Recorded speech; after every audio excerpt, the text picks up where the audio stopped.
Assalamualaikum warahmatullahi wabarakatuh.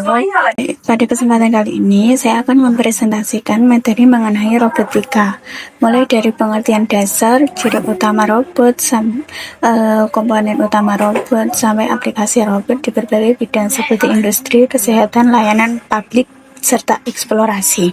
Kita perlu tahu apa itu robotika. Robotika adalah cabang ilmu teknik dan ilmu komputer yang mempelajari bagaimana merancang, membangun, mengoperasikan, dan mengaplikasikan robot.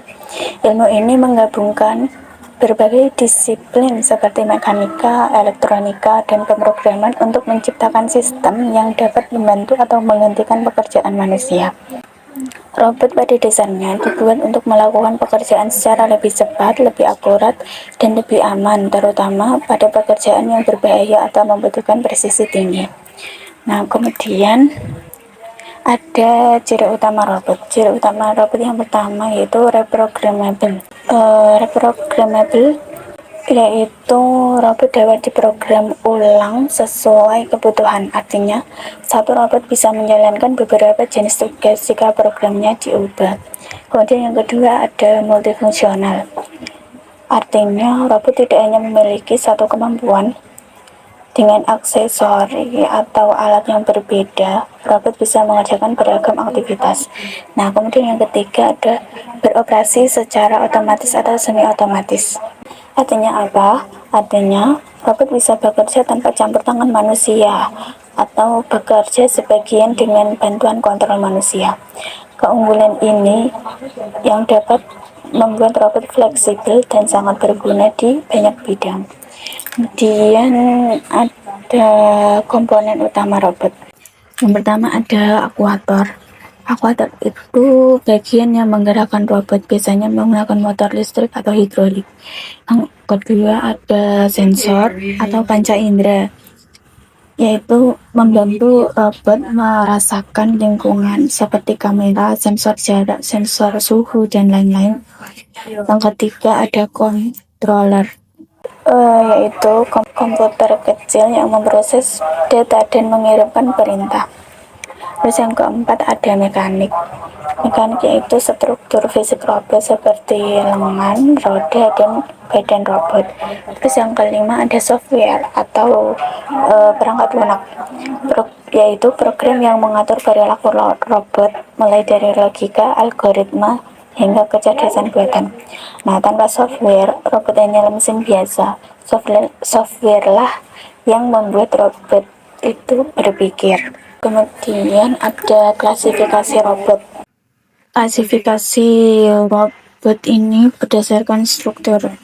Poin pertama ada robot industri atau lengan robot. Biasanya robot lengan yang dipasang di satu tempat. Banyak digunakan di pabrik untuk pengelasan, pengecatan, serta perakitan. Ini memiliki degree of freedom yang memungkinkan gerakan kompleks. Terus kemudian poin yang kedua yaitu robot bergerak. Artinya apa? Artinya robot ini dapat berpindah tempat. Contohnya ada LPV di gudang, drone, dan robot penjelajah. Terus menggunakan roda, kaki, atau baling-baling. Selanjutnya berdasarkan kontrol. Klasifikasi robot berdasarkan kontrol. Yang pertama ada teleoperate atau manual. Nah, ini tuh dikembalikan langsung oleh manusia. Contohnya robot pemadam bom. Kemudian yang kedua ada otomatis.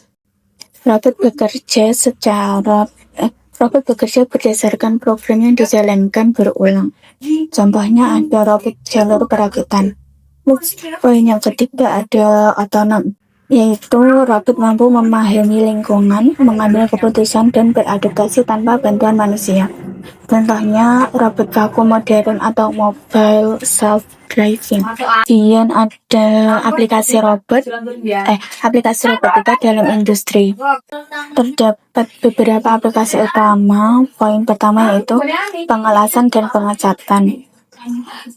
yaitu memberikan hasil yang konsisten dan mengurangi risiko bagi manusia. Kemudian ada perakitan, yaitu menangani komponen kecil dengan kecepatan tinggi. Kemudian yang ketiga ada penanganan material, yaitu memindahkan barang berat atau berbahaya.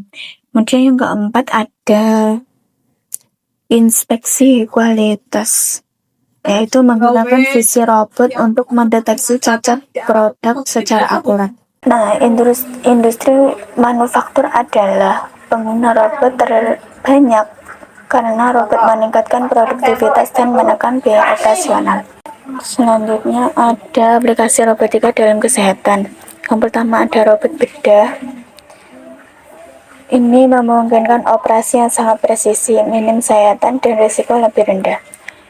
Kemudian ada telemedis, yaitu robot membantu konsultasi jarak jauh atau mengirimkan alat medis. Yang ketiga ada rehabilitasi, yaitu exoskeleton robotik membantu pasien lumpuh atau cedera untuk berjalan kembali. Teknologi robot kesehatan ini sangat membantu meningkatkan kualitas hidup pasien. Nah, kemudian di sini ada service robotics. Kategori ini digunakan untuk melayani kebutuhan manusia secara langsung. Contohnya yang pertama itu robot rumah tangga, yaitu vacuum cleaner otomatis, robot pemotong rumput. Kemudian ada hiburan, yaitu robot mainan atau robot pendamping untuk lansia. Terus poin yang ketiga ada logistik dan gudang. Contohnya robot pengangkut barang yang bekerja tanpa lelah. Yang keempat ada pencarian dan penyelamatan. Contohnya ada drone dan robot beroda untuk operasi di area berbahaya. Yang pertama ini ada eksplorasi luar angkasa, yaitu robot rover seperti Perseverance milik NASA menjelajahi Mars dan juga mengumpulkan sampel. Terus yang kedua untuk mengurangi risiko dan biaya misi berawak. Kemudian eksplorasi di bawah laut. Di sini ada ROV atau remotely operated vehicles, dan AUV autonomous underwater vehicles.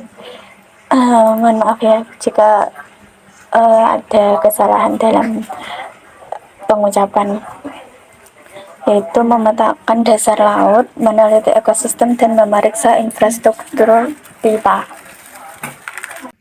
Kemudian di sini ada tantangan robotika. Nah, tantangan yang pertama itu ada biaya. Kenapa? Karena investasi awal untuk robot industri dan R&D masih tinggi. Yang kedua ada keamanan dan keandalan. Robot harus aman ketika bekerja di sekitar manusia. Nah, yang ketiga ada kecerdasan buatan. Dibutuhkan AI yang lebih kuat agar robot bisa bekerja di lingkungan yang berubah-ubah. Kemudian yang keempat ada interaksi manusia robot, RI. Ini untuk menciptakan robot yang bisa bekerja berdampingan dengan manusia